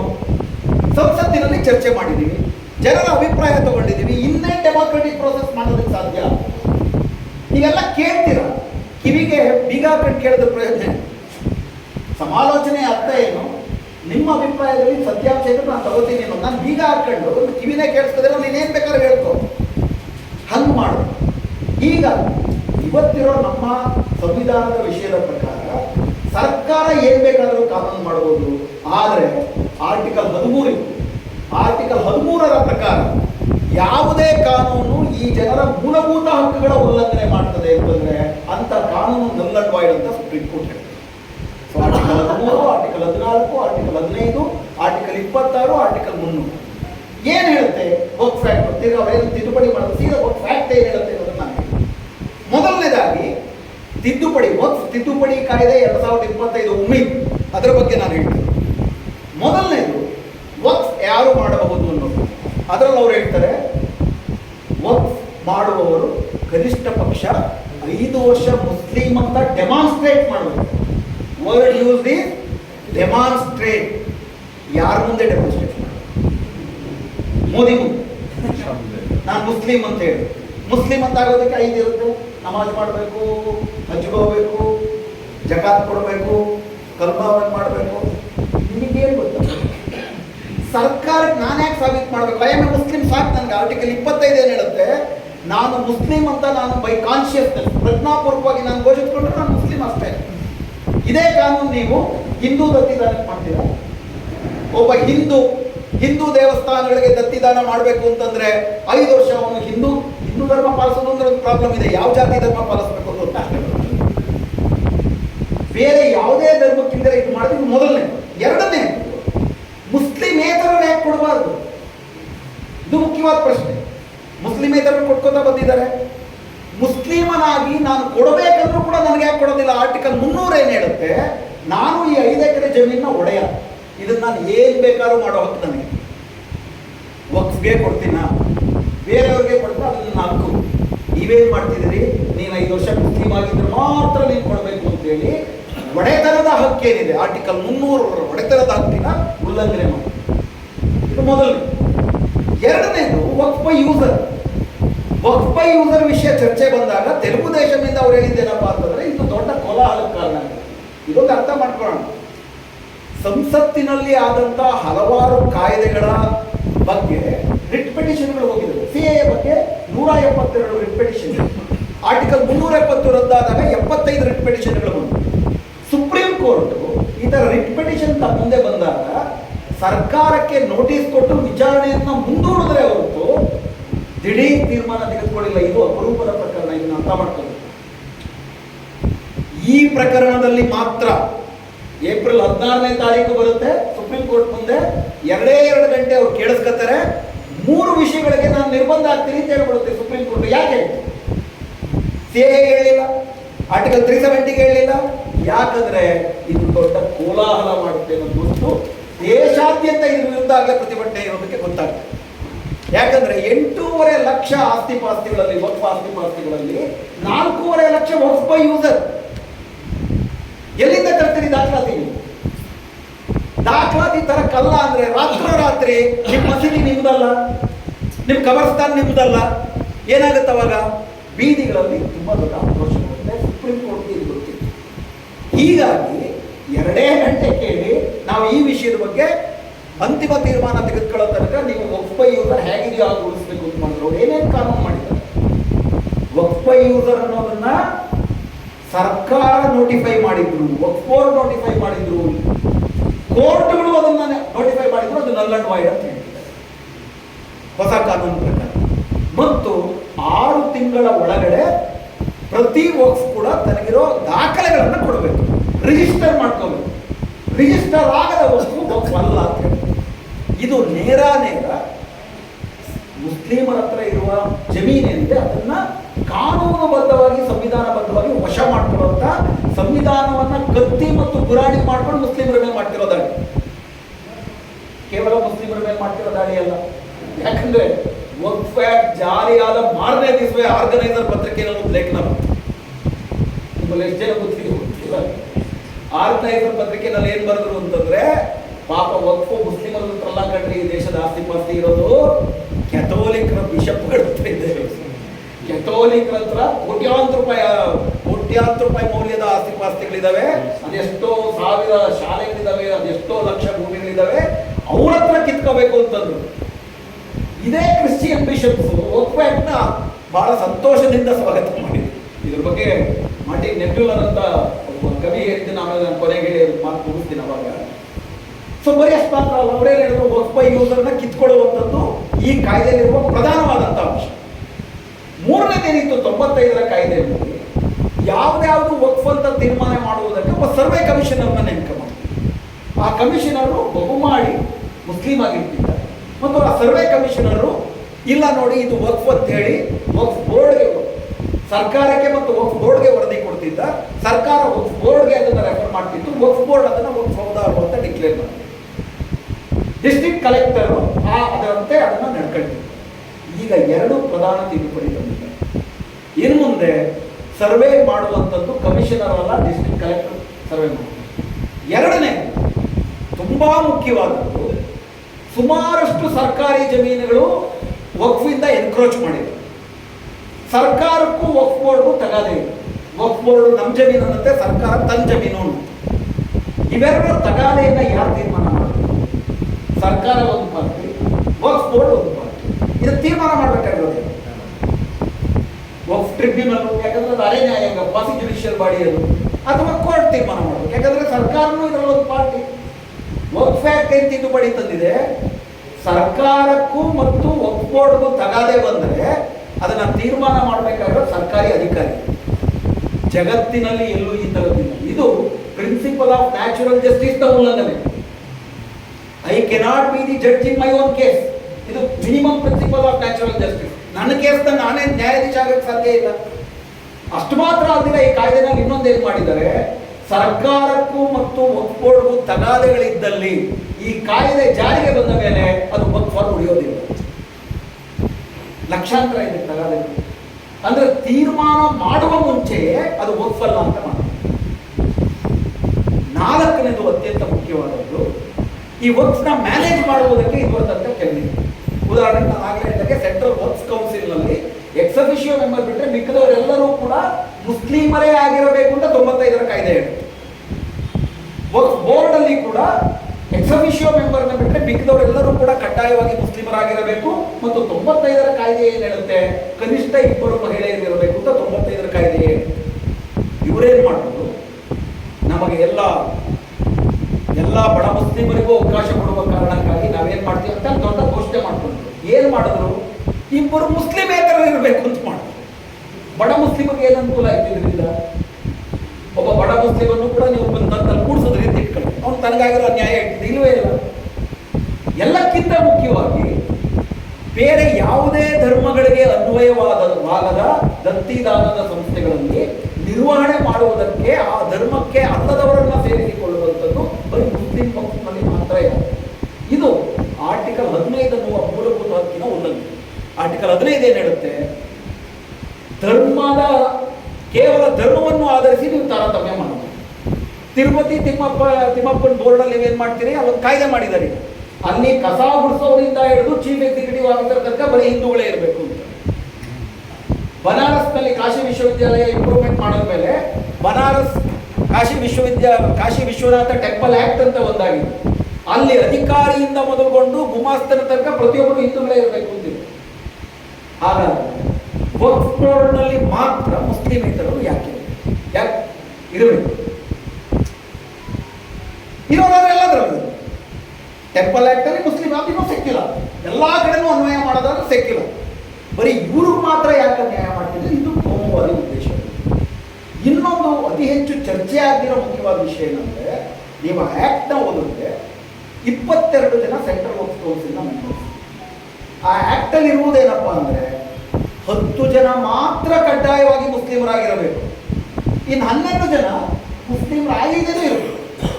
22ರಲ್ಲಿ ಬರೀ 2 ಮುಸ್ಲಿಮೇತರರು ಅಂತಲ್ಲ, ಮುಸ್ಲಿಮರೇ ಮೈನಾರಿಟಿ. ಸ್ಟೇಟ್ ವಕ್ಫ್ ಬೋರ್ಡ್ ಅಲ್ಲಿ 11 ಜನ ಸದಸ್ಯರು, ಅದರಲ್ಲಿ 4 ಜನ ಮಾತ್ರ ಕಡ್ಡಾಯವಾಗಿ ಮುಸ್ಲಿಮರಾಗಿರಬೇಕು. ಮಿಕ್ಕವರೆಲ್ಲ ಮುಸ್ಲಿಮೇತರರಾಗಿರಬೇಕು ಅಂತ ಏನಿಲ್ಲ, ಮುಸ್ಲಿಮೇತರರು ಆಗಿರಬಹುದು. ಬಿಜೆಪಿ ಗೌರ್ಮೆಂಟ್ ಬಂದ್ರೆ ಅದೇ ಮಾಡುತ್ತದೆ. ರಾಜ್ಯದ ವಕ್ಫ್ ಬೋರ್ಡ್ನ 11 ಜನರಲ್ಲಿ ಕೇವಲ 4 ಜನ ಮುಸ್ಲಿಮರು, ಸೆಂಟ್ರಲ್ ವಕ್ಫ್ ಕೌನ್ಸಿಲ್ನಲ್ಲಿ 22 ಜನ ಸದಸ್ಯರಲ್ಲಿ ಕೇವಲ 10 ಜನ 12 ಜನ ನಾನ್ ಮುಸ್ಲಿಮ್ಸು. ತಗಾದೆ ಬರುತ್ತೆ, ವಕ್ಫ್ ಬೋರ್ಡ್ ತೀರ್ಮಾನ ತಗೊಳ್ಬೇಕು, ಮೆಜಾರಿಟಿ ಮೈನಾರಿಟಿ ಆಗ್ತದೆ. ಏನಾಗ್ತದೆ ಅಂದ್ರೆ ಕೇವಲ ವಕ್ಫ್ ಅನ್ನ ಕಸಿಯುವುದಲ್ಲ, ವಕ್ಫ್ನ ನಿಯಂತ್ರಣವನ್ನು ಮುಸ್ಲಿಮರಿಂದ ಕಸಿಯುವುದು. ಹಬೀಬುಲ್ಲಾ ಆಗಲೇ ಹೇಳಿದಾಗೆ ಮುಸ್ಲಿಂ ಸಮುದಾಯವನ್ನ ರಾಜಕೀಯವಾಗಿ, ಆರ್ಥಿಕವಾಗಿ, ಸಾಮಾಜಿಕವಾಗಿ, ಸಾಂಸ್ಕೃತಿಕವಾಗಿ ಅತ್ಯಂತ ಬಲಹೀನಗೊಳಿಸುವಂಥದ್ದು, ದುರ್ಬಲಗೊಳಿಸುವುದು, ಅವರ ಐಡೆಂಟಿಟಿ ಮತ್ತು ಅವರ ಲೈವ್ಲಿಹುಡ್ ಅವೆಲ್ಲವನ್ನೂ ಸರ್ವನಾಶ ಮಾಡುವುದು. ಇದು ಪ್ರಧಾನವಾಗಿರುವ ಉದ್ದೇಶ. ಇದು ಕೇವಲ ಮುಸ್ಲಿಮರ ಮೇಲೆ ಆಗ್ತಿರೋದಲ್ಲ, ಇದ್ರ ಬಗ್ಗೆ ನಾವು ವಿರೋಧ ಮಾಡಲೇಬೇಕು. At the same time Muslim ಸಮುದಾಯ ಕೂಡ ಈ ಸಂದರ್ಭವನ್ನು ಬಳಸಿಕೊಂಡು ಒಂದು ಆತ್ಮವಿಮರ್ಶೆ ಮಾಡ್ತಾರೆ. ಯಾತಕ್ಕೆ ಈ ಪ್ರಮಾಣದ ವಕ್ಫ್ ಸಂಸ್ಥೆಗಳು ಬಡವರಿಗೆ ಹೆಚ್ಚು ಉಪಯೋಗ ಆಗ್ತದೆ? ಭ್ರಷ್ಟಾಚಾರ ಇದೆ, ಗೊತ್ತಿಲ್ಲ. ಇದೇ ಅನ್ನೋದನ್ನ ನಾವು ದುರ್ಬಳಕೆ ಮಾಡ್ಕೊತೀವಿ. ಈಗ ಅವ್ರು ಹೇಳ್ತಿರೋ ಭ್ರಷ್ಟಾಚಾರ ನಿಗ್ರಹ ಮಾಡ್ತೀವಿ ಅಂತ, ನೀವೇನ್ ಮಾಡ್ಬೇಕು, ಮುತವಲ್ಲಿ ಅದರ ಮ್ಯಾನೇಜರ್ ನೀವೇನು ಮಾಡಬೇಕು, ಮುಸಲ್ಮಾನ ಮೇಲೆ ಪನಿಷ್ಮೆಂಟ್ ಜಾಸ್ತಿ ಕೊಡಬೇಕು. 95 ಆ್ಯಕ್ಟಲ್ಲಿ 1 ವರ್ಷ ಪನಿಷ್ಮೆಂಟು, ಇದರಲ್ಲಿ ಬರೀ 6 ತಿಂಗಳು ಪನಿಷ್ಮೆಂಟ್. ಅಂದರೆ ಭ್ರಷ್ಟಾಚಾರ ನಿಗ್ರಹದ ಯಾವುದೇ ಸ್ಕೋಪ್ ಇಲ್ಲ ಇದೆ. ಬದಲಿಗೆ ಸಂಪೂರ್ಣ ಕೋಮುವಾದೀಕರಿಸುವ ಮತ್ತು ಮುಸ್ಲಿಮರಿಂದ ಅವರ ಎಲ್ಲ ಆಸ್ತಿ ಪಾಸ್ತಿಗಳನ್ನು ಕಿತ್ತುಕೊಳ್ಳುವ, ನಿಯಂತ್ರಣ ಕಿತ್ತುಕೊಳ್ಳುವ, ಅವರನ್ನು ಅದೃಶ್ಯಗೊಳಿಸುವ ಒಂದು ದೊಡ್ಡ ಹುನ್ನಾರ ಇದರಿಂದ ಇದೆ. ಇದು CAA, NPR, NRC, ಲವ್ ಜಿಹಾದು, ಲ್ಯಾಂಡ್ ಜಿಹಾದು, UPSC ಜಿಹಾದು ಏನೇನು ಮಾಡ್ಕೊಂಡು ಬಂದು ಅದರ ಮುಂದುವರಿಕೆ ಆಗಿದೆ. ನಾನು ಆಗಲೇ ಯಾಕೆ ಹೇಳಿದ್ರೆ ಇದು ಕೇವಲ ಮುಸ್ಲಿಮರಿಗೆ ಸಂಬಂಧ, ಇದು ಮುಸ್ಲಿಮರು ಎದ್ದು ನಿಂತು ಹೋರಾಡಲೇಬೇಕು. ನನ್ನ ಒಂದು ಮನವಿ, ಈ ಥರದ ಸಭೆಗಳನ್ನು ನಾವು ಗಲ್ಲಿಗಳಲ್ಲಿ, ಮೊಹಲ್ಲಾಗಳಲ್ಲಿ, ವಿಶೇಷವಾಗಿ ಯುವಕರಲ್ಲಿ ನಾವು ಅರಿವನ್ನು ಉಂಟು ಮಾಡಬೇಕು. ಲಕ್ಷ ಜನರಿಗೆ ನಾವು ಈ ಮಾತುಗಳನ್ನು ತಲುಪಿಸಬೇಕು. ಅದೇ ಸಮಯದಲ್ಲಿ ಮುಸ್ಲಿಮೇತರರೊಂದಿಗೆ ಸಮಾಲೋಚನೆ, ಪ್ರಗತಿಪರ ಸಂಘಟನೆಗಳನ್ನು ನಾವು ಕೂಡಿಸ್ಕೊಂಡು, ಇದು ಅವ್ರು ಹೇಳಿದ್ದನ್ನೇ ನಂಬ್ಕೋತಾರೆ. ಯಾರಿಗೆ ಗೊತ್ತು ವಕ್ಫ್ ಅಂತ ಹೇಳಿ? ತಲಾಕ್ ಬಗ್ಗೆ ಏನಿದೆ ಕುರಾನಲ್ಲಿ ಯಾರಿಗೆ ಗೊತ್ತು? ನಾವು ಅದನ್ನು ಹೇಳಬೇಕಾಗಿ ಬೆಳಗ್ಗೆ ನೀವು ಮಸೀದಿಗೆ ಹೋಗಿ ಬಂದರೆ ತುಂಬ ಸಂತೋಷ. ಇದೊಂದು ಶುರುವಾಗಿದೆ ಮಸೀದಿ ಬಗ್ಗೆ. 94ರಲ್ಲಿ ನಾನು ಉರ್ದು ವಾರ್ತೆ ಮಾಡಿದಾಗ ದೊಡ್ಡ ಕನ್ನಡ ಚಳವಳಿ ನಾಯಕರೇ ಅಂದ್ಕೊಂಡಿದ್ರು ಮಸೀದಿನಲ್ಲಿ ಬಾಂಬು ಬಂದು ಇಟ್ಟಿರ್ತಾರೆ. ಈಗ ನಮ್ಮ ಮಸೀದಿಯನ್ನು ಬಂದು ನೋಡಿದಾಗ ಎಷ್ಟು ಚೆನ್ನಾಗಿದೆಯಲ್ಲಪ್ಪ ಅಂತ ಎಲ್ಲರೂ ಅನ್ಸುತ್ತೆ. ಇನ್ನೂ ಬಂದಾಗುತ್ತೆ. ಪ್ರತಿ ಶುಕ್ರವಾರ ಆಜಾನ್ ಮಾಡಬೇಕಾದ್ರೆ ಅಲ್ಲಿ ಆಜಾನ್ ಹೋಗ್ಬೇಕಾದ್ರೆ ಭಾಷಣ ಮಾಡ್ಬೇಕಾದ್ರೆ ಏನಾಗುತ್ತೆ, ನಮ್ಮ ಸ್ನೇಹಿತರು ಕೆಲವರು ಹೇಳ್ತಿರ್ತಾರೆ, ಮಾತಾಡೋದೆಲ್ಲ ನಾವೆಲ್ಲರೂ ಶಾಂತಿಯಿಂದ ಇರೋಣ, ಸೌಹಾರ್ದತೆಯಿಂದ ಇರೋಣ. ಧ್ವನಿ ಹೆಂಗಿರುತ್ತೆ, ನಾವೆಲ್ಲರೂ ಶಾಂತಿಯಿಂದ ಇರಬೇಕು ಅಂತ. ಏನು ಯುದ್ಧ ಕರೆ ಕೊಡ್ತಿರ್ತಾರೆ, ಅಲ್ಲಿ ಶಾಂತಿ ಕರೆ ಕೊಡ್ತಿರ್ತಾರೆ. ಯುದ್ಧದ ಧ್ವನಿನಲ್ಲಿ ಶಾಂತಿ ಕರೆ ಕೊಡ್ತಿರ್ತಾರೆ. ಅರ್ಥವಾಗಲ್ಲ ಒಂದು ನೋಡಿ ಎಲ್ಲರಿಗೂ ಅಲ್ಲಿ ಮಾಡಿ. ನಾವು ಮುಸ್ಲಿಮೇತರರ ಜೊತೆ ರಂಜಾನ್ನಲ್ಲಿ ನಾವು ಇಫ್ತಾರ್ ಮಾಡ್ತೀವಿ, ಇದು ಇನ್ನೂ ಜಾಸ್ತಿ ಮಾಡ್ಕೋಬೇಕು. ಮತ್ತು ಈ ವಿಷಯಗಳನ್ನು ನಾವು ಸಮಾಲೋಚನಾ ಸಭೆಗಳನ್ನು ಮಾಡಬೇಕು. ಇದಲ್ಲದೇ ಇಡೀ ಭಾರತ ಇನ್ನೊಂದು ಅರ್ಥ ಮಾಡ್ಕೊಳ್ಬೇಕಾಗಿದೆ. ಅದನ್ನು ಹೇಳಿ ನನ್ನ ಮಾತು ಈಗ ಬರಕ್ಕೆ ಮುಂಚೆ ಮುಗಿಸೋಣ ಅಂದ್ಕೊಂಡೆ. 1934ರಿಂದ 45 ತನಕ ಜರ್ಮನಿನಲ್ಲಿ ಹಿಟ್ಲರ್ ಅಂತ ಹೊರಟಿದ್ದಾರೆ. ನಿಮ್ಮೆಲ್ಲರಿಗೂ ಕೂಡ ಗೊತ್ತು. ಜಿನೋಸೈಡ್ ಬಗ್ಗೆ ಮಾತಾಡೋದು ಹಬೀಬುಲ್ಲಾ ಅವರು 43ರಿಂದ 45 ನಡುವೆ 60 ಲಕ್ಷ ಯಹೂದಿಗಳನ್ನು ಹಿಟ್ಲರ್ ಕಗ್ಗೊಲೆ ಮಾಡಿದ್ರು. ಯಾಕಂದರೆ ಜರ್ಮನರ ಎಲ್ಲ ಸಮಸ್ಯೆಗಳಿಗೆ, ಇಡೀ ಜಗತ್ತಿನ ಸಮಸ್ಯೆಗಳಿಗೆ ಯಹೂದಿಗಳ ಕಾರಣ. ಪ್ರಶ್ನೆ, ಅವನು ಕೊಂದಿದ್ದಲ್ಲ, ಅವನು ಕೊಲ್ಲಬೇಕಾದ್ರೆ 8 ಕೋಟಿ ಜರ್ಮನರು ಮೌನವಾಗಿದ್ದರು ಯಾಕೆ? ಇದು ತುಂಬ ಮುಖ್ಯವಾದ ಪ್ರಶ್ನೆ. ಅವರ ಮೌನ ಮತ್ತು ಸಮ್ಮತಿ ಹಿಟ್ಲರ್ ಮಾಡ್ತಾರೆ. ಒಬ್ಬ ಹಿಟ್ಲರ್ ಹೆಂಗೆ ಹುಡ್ತಾನೆ ಅನ್ನೋದನ್ನ ಸ್ಟ್ಯಾಂಟನ್ ಅವರು ಬಹಳ ಚೆನ್ನಾಗಿ ಅಧ್ಯಯನ ಮಾಡ್ತಾರೆ. 10 ಪ್ರಕ್ರಿಯೆಗಳನ್ನ ಒಂದು ಸಮಾಜದಲ್ಲಿ ಶುರು ಮಾಡ್ತಾರೆ. ಒಂದು ನಿರ್ದಿಷ್ಟ ಸಮುದಾಯವನ್ನ ನೋಡ್ರಿ, ಅವ್ರು ಬೇರೆ ನಾವು ಬೇರೆ. ಅವ್ರು ಹೆಂಗಿರ್ತಾರೆ ಗೊತ್ತಾ? ಅವರು ಸ್ಕಲ್ ಕ್ಯಾಪ್ ಹಾಕುತ್ತಾರೆ, ಅವರು ನಮಾಜ್ ಮಾಡ್ತಾರೆ. ನಾವು ನೋಡ್ರಿ ಎಡದಿಂದ ಬಲಕ್ಕೆ ಬರಿತೀವಿ, ಅವ್ರು ಬಲದಿಂದ ಎಡಕ್ಕೆ ಬರೀತಾರೆ. ನಾವು ಗೋವನ್ನ ದೇವರು ಅಂತೀವಿ, ಅವ್ರು ಗೋವನ್ನು ತಿಂತಾರೆ. ಈ ಥರದ ಪೋಲರೈಸೇಷನ್ ಮಾಡ್ತಾರೆ. ಇಡೀ ಸಮಾಜವನ್ನ ಒಂದು ಜಿನೋಸೈಡ್ಗೆ ಸಜ್ಜುಗೊಳಿಸ್ತಾರೆ. ಅವಾಗ ನಾವು ಬಹುಸಂಖ್ಯಾತರು ಏನು ಅನ್ಕೋತಾರೆ, ಬರೀ ಮುಸ್ಲಿಮರ ಮೇಲೆ ಆಗ್ತಿರೋದು ಬಿಡಿ. ಇವತ್ತಿನ ಪೇಪರ್ ನೋಡಿ ನೀವು, ರಾಜಸ್ಥಾನದಲ್ಲಿ ಯಾವುದೇ ನೋಟಿಸ್ ಇಲ್ದಿರ ಜೈನರ ಒಂದು ಬಸದಿ, ಜೈನರ ಒಂದು ವಿಹಾರವನ್ನು ಕೆಡವಾಗ್ತದೆ. ಇಡೀ ಜೈನರು ತಿರುಗಿ ಬಿದ್ದಿದ್ದಾರೆ. ಬುಲ್ಡೋಜರ್ ದಾರಿನಲ್ಲಿ ಏನಿರುತ್ತೋ ಅದನ್ನೆಲ್ಲ ಕೆಳಕೊಂಡು, ಮೋದಿಯ ಬುಲ್ಡೋಜರ್ ಮೊದಲು ಮೊಹಲ್ಲಾಗಳನ್ನು ಕೆಡವುತ್ತೆ. ಅದಾದ ಮೇಲೆ ಅದು ಕ್ರಿಶ್ಚಿಯನ್ರ ಬಗ್ಗೆ ಘೋಷಣೆ ಮಾಡಾಗಿದೆ. ಇವೆಲ್ಲ ನಡೀತಿರ್ಬೇಕಾದ್ರೆ ಜರ್ಮನಿನಲ್ಲೂ ಯಹೂದಿಗಳನ್ನ, ಕಮ್ಯುನಿಸ್ಟ್ರನ್ನ ಕಗ್ಗೊಲೆ ಮಾಡ್ತಿರ್ಬೇಕಾದ್ರೆ ಅಲ್ಲಿ ಕೆಲವು ಹಿಟ್ಲರ್ನ ಜನಾಂಗಕ್ಕೆ ಸೇರಿದಂಥವ್ರು ಏನಂದ್ಕೊಂಡ್ರು ಅಂತಂದ್ರೆ, ಇವೆಲ್ಲ ಅಗತ್ಯ ಇದೆ, ಅವರು ಹಿಟ್ಲರ್ ಹೇಳೋಂಗೆ ಇವರೆಲ್ಲ ದೇಶದ್ರೋಹಿಗಳು, ಇವರು ಒಳ್ಳೆಯದೇ ಮಾಡ್ತಿದ್ದಾರೆ ಅಂತಂದ್ಬಿಟ್ಟು ಅವ್ರು ಅಂದ್ಕೊಂಡ್ರು. ಮಾರ್ಟಿನ್ ನೆಮ್ಯುಲರ್ ಅಂತ ಒಬ್ಬ ಪಾದ್ರಿ, ಪ್ಯಾಸ್ಟರ್, ಆತ 1945ರಲ್ಲಿ ಅವನು ಅರೆಸ್ಟ್ ಮಾಡಿಬಿಡ್ತಾರೆ. 47ರಲ್ಲಿ ಬಿಡುಗಡೆ ಹೊರಗಡೆ ಬಂದ ಮೇಲೆ ಅವನೊಂದು ಆತ್ಮವಿಮರ್ಶೆಯಿಂದ ಒಂದು ಭಾಷಣ ಮಾಡ್ತಾರೆ. ಇದು 38ರಲ್ಲೇ ಶುರುವಾಗ್ಬಿಟ್ಟಿತ್ತು. ಮೊದಲು ಕಮ್ಯುನಿಸ್ಟ್ರನ್ನ ಅವರು ಕೊಂದಾಕ್ತಿದ್ರು, ಒಳ್ಳೇದು ಇವರೆಲ್ಲ ದೈವ ಬೀರುಗಳು ಕೊಂದಾಕೋದು ಒಳ್ಳೇದು ಅಂದ್ಕೊಂಡ್ವಿ. ಆಮೇಲೆ ಜಿಪ್ಸಿಗಳನ್ನ ಕೊಂದಾಕೋದು, ಈ ಜಿಪ್ಸಿಗಳು ಒಳ್ಳೆ ಅನಾಗರಿಕರ ಓಡಾಡ್ತಿರ್ತಾರೆ, ಜರ್ಮನ್ ಹೆಮ್ಮೆಗೆ ಇವರೆಲ್ಲ ಬೇಡ ಅಂತ ಅಂದ್ಕೊಂಡೆ. ಅದಾದ್ಮೇಲೆ ಅವರು ಮುಸ್ಲಿಮರನ್ನ ಕೊಂದಾಕಿದ್ರು, ಹೌದು ನಮಗೂ ಬರಲ್ಲ ಅಂದ್ಕೊಂಡೆ. ಆಮೇಲೆ ಗೊತ್ತಾಯ್ತು ಇದೆಲ್ಲ ಬರೀ ಒಂದೇ ಬುಕ್ಕಿನ ಬೇರೆ ಬೇರೆ ಚಾಪ್ಟರ್ಸು. ನನ್ನ ಚಾಪ್ಟರ್ ಬರೋ ಅಷ್ಟರಲ್ಲಿ ಯಾರು ಇಲ್ಲ ಅಂದರೆ ಒಂದು ಭಾಷಣ ಮಾಡಿ, ಆ ಭಾಷಣವನ್ನು ಜಗತ್ತಿನಾದ್ಯಂತ ಒಂದು ಪ್ರಖ್ಯಾತ ಕವನವಾಗಿ ಆ ಕವನವನ್ನು ಜ್ಞಾಪಕ ಇಟ್ಕೋಬೇಕು. ಯಾಕಂದ್ರೆ ಹಬೀಬುಲ್ಲಾ ಅವ್ರು ಹೇಳಿದಾಗ ನಾವು ಫ್ಯಾಸಿಸ್ಟ್ ಕಾಲಘಟ್ಟವನ್ನು ಆದಂತೆ. ಮಾರ್ಟಿನ್ ನೆಮ್ಯುಲರ್ ಏನೇ ಹೇಳ್ತಾನಪ್ಪ ಅಂತಂದ್ರೆ, ಮೊದಲು ಅವರು ಕಮ್ಯುನಿಸ್ಟರನ್ನು ಹುಡುಕಿ ಬಂದರು. ನಾನು ಸುಮ್ಮನಿದ್ದೆ, ಏಕೆಂದರೆ ನಾನು ಕಮ್ಯುನಿಸ್ಟನಾಗಿರೋದಿಲ್ಲ. ನಂತರ ಅವರು ಟ್ರೇಡ್ ಯೂನಿಯನ್ ನಾಯಕರನ್ನು ಹುಡುಕಿ ಬಂದರು. ನಾನು ಸುಮ್ಮನಿದ್ದೆ, ಯಾಕೆಂದರೆ ಟ್ರೇಡ್ ಯೂನಿಯನ್ ಮೇಲೆ ನನಗೆ ಸಿಟ್ಟಿ ಇತ್ತು. ನಂತರ ಅವರು ಮುಸ್ಲಿಮರನ್ನು ಹುಡುಕಿ ಬಂದರು. ಆಗಲೂ ನಾನು ಸುಮ್ಮನಿದ್ದೆ, ಯಾಕೆಂದರೆ ನಾನು ಮುಸ್ಲಿಂ ಆಗಿರಲಿಲ್ಲ. ನಂತರ ಅವರು ಯಹೂದಿಗಳನ್ನು ಹುಡುಕಿ ಬಂದರು. ನಾನು ಸುಮ್ಮನಿದ್ದೆ, ಏಕೆಂದರೆ ನಾನು ಯಹೂದಿ ಆಗಿರಲಿಲ್ಲ. ಆ ನಂತರ ಅವರು ನನ್ನನ್ನೇ ಹುಡುಕಿ ಬಂದರು. ಆಗ ನನ್ನ ಪರವಾಗಿ ಧ್ವನಿ ಇದ್ದರು ಯಾರು? ಇದು ಇತಿಹಾಸದ ಎಚ್ಚರ. ಭಾರತ ಆ ಎಚ್ಚರವನ್ನು ಪಡ್ಕೊಳ್ಳಬೇಕು. ಆ ನಿಟ್ಟಿನಲ್ಲಿ ಬಾಧಿತ ಸಮುದಾಯ ಆಗಿರೋ ಮುಸ್ಲಿಂ ಸಮುದಾಯದ ಜೊತೆ ನಾವೆಲ್ಲರೂ ಸದಾ ಇರಬೇಕು. ಈ ಹೋರಾಟ ಮುಂದುವರಿಯಲಿ. ಮೇ 5ನೇ ತಾರೀಕು ವಿಚಾರಣೆಯನ್ನು ಗೊತ್ತುಪಡಿಸಿದೆ. ನನ್ನ ಪ್ರಕಾರ ಸುಪ್ರೀಂ ಕೋರ್ಟ್ನಲ್ಲಿ ಪ್ರಾಯಶಃ 2 ಅಂಶಗಳ ಮೇಲೆ, ಅಂದರೆ ನಾನ್ ಮುಸ್ಲಿಮ್ಸ್ ಯಾರಿದ್ದಾರೆ ಆ ಅಂಶದ ಮೇಲೆ ಹಾಗೂ ವಕ್ಫ್ ಯೂಸರ್ ಬಗ್ಗೆ ತಾತ್ಕಾಲಿಕ ರಿಲೀಸ್ ಸಿಗ್ಬೋದು. ಆದರೆ ಉಳಿದವು ಮುಂದುವರಿಯುತ್ತೆ. ಸುಪ್ರೀಂ ಕೋರ್ಟ್ ಆದೇಶ ಮಾಡಿಬಿಟ್ರೆ ನಾವು ಬಾಯಿ ಮುಚ್ಕೊಂಡು ಕೂತ್ಕೋಬೇಕು ಅಂತ ಸಾರ್ವಜನಿಕರಿಗೆ ಆ ರೀತಿ ಕಾನೂನು ಸಂವಿಧಾನದಲ್ಲಿಲ್ಲ. ದಯವಿಟ್ಟು ತಪ್ಪಿಟ್ಕೋಬೇಡಿ. ಯಾಕಂದ್ರೆ ನಾಗಪ್ರಸನ್ನ ಅಂತ ಹೈಕೋರ್ಟ್ ಅಲ್ಲಿ ಒಬ್ಬರು ಜಡ್ಜ್ ಇದ್ದಾರೆ. ಮೊನ್ನೆ 18ನೇ ತಾರೀಕು ಮಂಗಳೂರಿನಲ್ಲಿ ಬೃಹತ್ ಪ್ರತಿಭಟನೆ ಆಯಿತು. ವಕ್ಫ್ ಕಾಯ್ದೆಯಲ್ಲಿ ಬೃಹತ್, ಸುಮಾರು 2-3 ಲಕ್ಷ ಜನ ಸೇರಿರು. ಅದನ್ನ ಪ್ರಶ್ನಿಸಿ ಹೈಕೋರ್ಟ್ಗೆ ಹೋಗಿದ್ದಾಗ ಈಗ ನಾಗಪ್ರಸನ್ನ ಅನ್ನೋ ಜಡ್ಜ್ ಏನ್ ಹೇಳಿದ್ರು ಅಂತಂದ್ರೆ, ಹೆದ್ದಾರಿಯನ್ನ ತಡೆ ಮಾಡಬಾರ್ದು, ನೀವು ಗೌರ್ಮೆಂಟ್ ಪರ್ಮಿಷನ್ ಇಸ್ಕೋಬೇಕು. ಗೌರ್ಮೆಂಟ್ ಪರ್ಮಿಷನ್ ಕೊಡಬೇಕಾದ್ರೆ ಈ ವಿವಾದ ಸುಪ್ರೀಂ ಕೋರ್ಟ್ ನಲ್ಲಿ ಇದೆ ಅನ್ನೋದನ್ನ ಮರಿಬಾರ್ದು ಅಂತ ಇಲ್ಲಿರುವಂತ ಒಂದು ಹೇಳಿದ್ದಾರೆ. ಸರ್ಕಾರಕ್ಕೆ ಸಬ್ಜುಡೀಸ್ ಹೊರತು ಸಾರ್ವಜನಿಕರಿಗೆ ಸಬ್ಜುಡೀಸ್ ಅಂತ ಗೊತ್ತಿಲ್ಲ. CAA ಜಾರಿ ಆದ್ಮೇಲೆ ನಾವು ಪ್ರತಿಭಟನೆ ಮುಂದುವರಿಸಿರುವ ಈಗಲೂ ಕೂಡ. ಸೊ ಹೀಗೆ ನಾವು ಪ್ರತಿಭಟನೆಯನ್ನು ಮುಂದುವರಿಸ್ತಾ ಶಾಂತಿಯುತವಾಗಿ, ಆದರೆ ಸಮರಶೀಲತೆ ಹಾಗೂ ಇತರ ಎಲ್ಲ ಸಮುದಾಯಗಳನ್ನು ಒಳಗೊಂಡು ಒಟ್ಟುವಾಗಿ ಭಾರತವನ್ನ, ಸಂವಿಧಾನವನ್ನ, ಪ್ರಜಾತಂತ್ರವನ್ನು ಉಳಿಸುವ ದಿಕ್ಕಿನಲ್ಲಿ ಈ ವಕ್ಫ್ ಹೋರಾಟವೂ ಕೂಡ ಸಂವಿಧಾನ ಉಳಿಸುವ ಹೋರಾಟವಾಗಿ ಬದಲಾಗಲಿ ಅಂತ ಆಶಿಸ್ತಾ